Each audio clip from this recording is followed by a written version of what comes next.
மீண்டும் அதிமுக ஆட்சி உங்களால் அமைக்கப்பட்டவுடன் மும்முனை மின்சாரம் விவசாய பம்பு செட்டுகளுக்கு வழங்கப்படும்.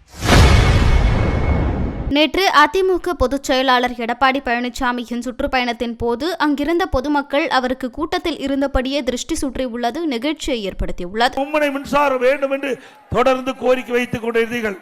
உங்களுடைய கோரிக்கையை ஏற்று அதிமுக அரசாங்கம் நம்முடைய விவசாய பம்பு செட்டுகளுக்கு 24 மணி நேரம் மும்முனை மின்சாரத்தை நாங்கள் வழங்கினோம். இப்ப திராவிட முன்னேற்ற கழக அரசு வந்த பிறகு இப்ப ஷிப்ட் முறையில் தான் மும்முனை மின்சாரம் வழங்கப்படுவதா தெரியுது.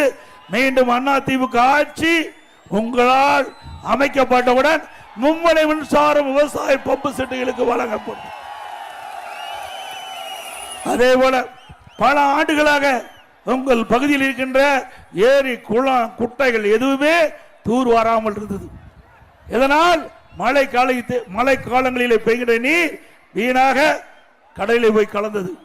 இந்த சூழ்நிலையை அறிந்து நம்முடைய விவசாய குடிமக்களுக்கு பருவ காலங்களிலே பெய்கின்ற மழை நீர் ஒரு சொட்டு நீர் கூட வீணாக கூடாது என்பதற்காக அதிமுக அரசு குடிமராமத்து திட்டத்தை கொண்டு வந்து தமிழ்நாடு முழுவதும் நாங்கள் இந்த குடிமராமத்து திட்டத்தின் மூலமாக ஏரிகளை விவசாய பங்களிப்புடன் செயல்படுத்தினோம்.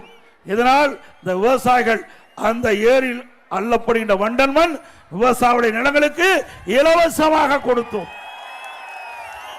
இதனால் விவசாயியுடைய பூமி பண்பட்டது, நல்ல விளைச்சல் கொடுத்தது விவசாயிகளுக்கு. செய்திகளை உள்ளது உள்ளபடி தெரிந்து கொள்ள ரெஃப்ளெக்ட் நியூஸை சப்ஸ்கிரைப் பண்ணுங்க.